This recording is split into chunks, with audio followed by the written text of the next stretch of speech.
Have you ever wondered why we're seeing such an explosion in muscle, joint, cartilage, bone, all these types of injuries throughout our society? They're things that have massively increased over the past few years. And yes, part of that is because of, kids more directed toward one sport and they're doing it year round and different things like that.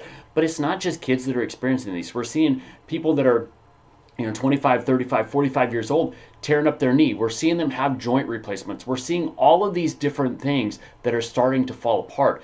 And we're starting to, hopefully we're starting to ask why. We're looking at what is causing this. Why are we having so much? So we're going to talk about that today. Not just why some of this is occurring, but what you can do to prevent some of this. And ultimately, we're going to talk about why I believe that chiropractic will be viewed as just as important as exercise and diet and all those things on a consistent basis down the road. And I don't think it's going to be that far down the road. I think within the next 10, 15 years, we're going to start to see that. So I'm Dr. Jeff Cumro, and ultimately over the past 15 years, I've helped thousands of people optimize their brain function, optimize their body function, and supply the energy to those areas. Because, if we have the function and we don't have the energy, it really doesn't do you any good. When we have all of those intact, it doesn't matter what kind of environment you're in. If you're trying to learn, if you're trying to do an athletic, if you're trying to relax and go to sleep, you're going to have success. So let's look at this a little bit more. So, like I said, we've really seen an explosion over the last 15, 20 years where we're seeing a lot more joint injuries, a lot more tendon and cartilage issues, a lot more bone issues. There's a ton of osteoporosis out there right now. I'm amazed by how many people are having that. But we're also seeing a lot of muscular issues. And it is all linked together. And yes, there are things that you can do to optimize that. So when we look at the structure of all of these things, Buckminster Fuller actually kind of talked a lot about the structure of things. One of the strongest shapes in nature, and I'm going to try and draw this right. I got my grid here. That didn't work out at all. That didn't follow the grid at all. So total failure. Let's go back and we'll see what we can do here.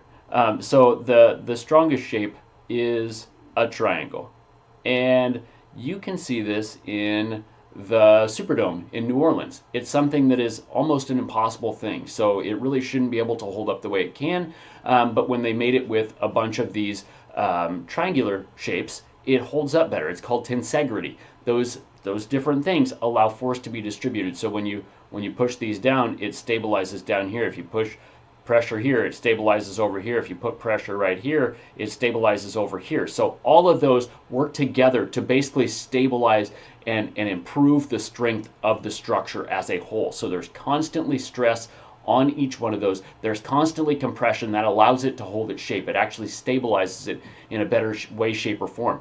And that is actually what, like our tendons, our bone, our cartilage, even our muscles are made of. Now, the different types of tissue, bone is pretty strong, right? When we look at bone itself, it is actually a very strong tissue.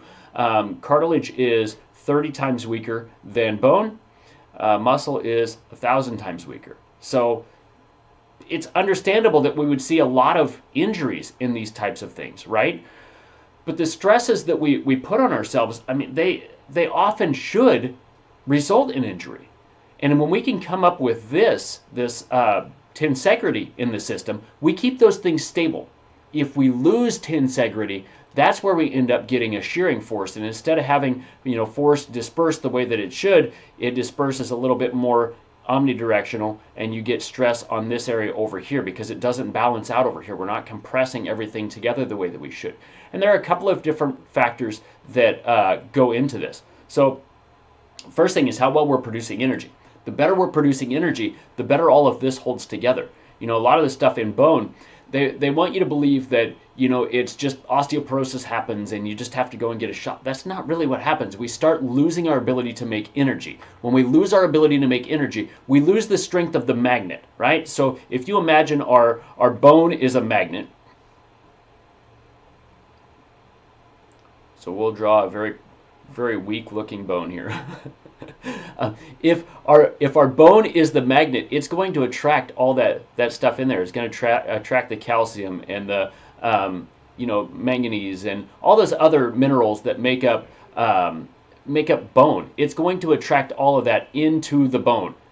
If we lose our ability to make energy, the magnet becomes weaker and we don't we don't have as much of that strength to hold the calcium and magnesium and manganese and all that other good stuff that makes up the bone structure. So we lose all of that when we lose our ability to make energy. That's really important to know, right? Because if you don't have the ability to make energy, then a lot of things start to happen. You don't heal and repair. You don't grow. You don't maintain your epigenetics, so you're more likely to have chronic diseases. You're more likely to be under stress all the time, so you start to see some of the stress results, different things like that. So having that ability to make energy is very, very important to all of this, but that's not the only thing that goes into this. So we have to pay attention to metabolism. Metabolism is very important for all of this, but again, it's not the only factor. The other factor of this is we have to be able to move appropriately. So if we look at a wagon wheel, you've got your triangles in here that make up the same type of thing, right? They allay those forces that allow the wagon wheel to be strong. And those are all equal shape, equal sizes. Obviously, it's not drawn perfectly. But as we put weight down from the wagon, it compresses all this, and all of those spokes are going to help to support the structure of everything, right? So it helps to increase the ability of load-bearing stuff. Our body has this same thing.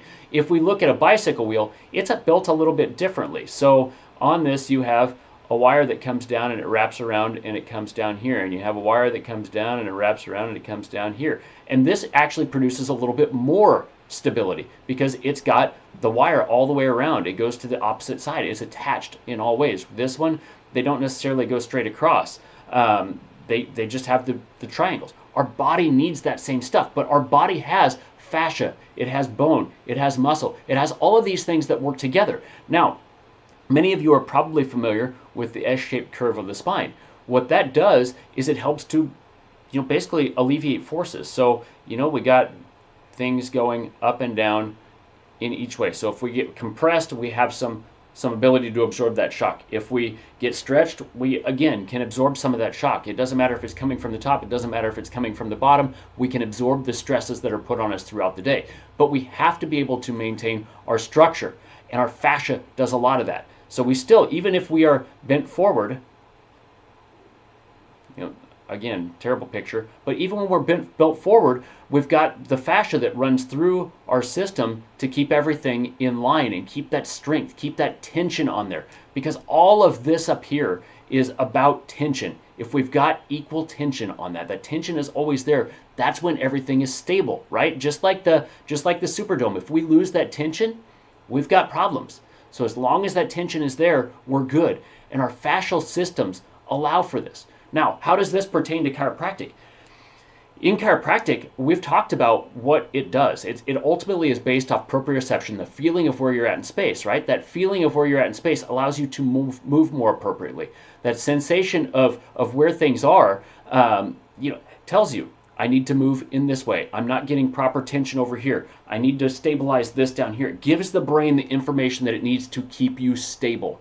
If you don't have some of that, it's kind of like having your breaker box in your house and you don't have all of the breakers turned on. You plug something into an outlet, may work, it may not. You plug it into another outlet, it may work, it may not. You don't really know. And the same thing happens if you move into certain positions and you don't have things moving right. You don't have the right information coming to the brain. All of those different things. You can move easily in a way that is going to cause injury. It's going to cause stress. It's going to cause strain. And this is partially where those tears in the knee cartilage come from. It's partially where we start losing stability in the hips and we start breaking down and developing arthritis, different things like this. We start seeing more muscle strains. We start seeing more muscle spasm. All of these different things start to compound and build up. But they're easily reset with a chiropractic adjustment. We can reset that to where the brain is sending the information down that is needed to figure out where you are stable, where you are not stable, how we can stabilize, what movements we can and cannot make, how we can move in a better way. It gives us that information that we need. And like I said, this is going to be something that I fully believe the chiropractic adjustment is going to be something that they say, exercise, eat right, sleep, chiropractic adjustment. I fully believe that is going to be the case. And the reason for that, like I said, it's such an easy thing to get done. It's such an easy thing to take for granted as well. And a lot of people are walking around and they don't have things moving right. How many people do you know with sensory issues? Those sensory issues could be an astigmatism. It could be hearing loss. It could be loss of sensation in the hands and feet. How many diabetics do you know that have that? How many kids do you know that have a sensory processing disorder, whether they can't be around, crowds or loud noises or bright lights or different things like that? They say 15% of kids have sensory processing disorder. And adults, same way. This is even more with COVID. I would bet large amounts of money on this. We don't have any of the full-on stats on this, but how many people lost smell with COVID? Sensory processing disorder, right? It changes the way that your brain works. But all of this stuff, like chiropractic works really, really well to get that sensory system reset, to get that information down from the brain to the body that we need to move appropriately. And when we move appropriately, we put the proper stresses on things. We have the forces dispersed in a way that keeps us from injuring ourselves. So this is why chiropractic can work so well for injuries. It's not just for injuries though. That's the thing that holds a lot of people back. Why can chiropractic adjustments lead to better sleep? Why can it lead to lower stress levels? Why can it help you, improve your immune system? Can't say that it has a direct impact on immune system. It knocks down that stress response, right? And when we have less of that stress response, we see all of these other things come back on. What happens when you get under stress? You increase your blood sugar, you increase your blood pressure,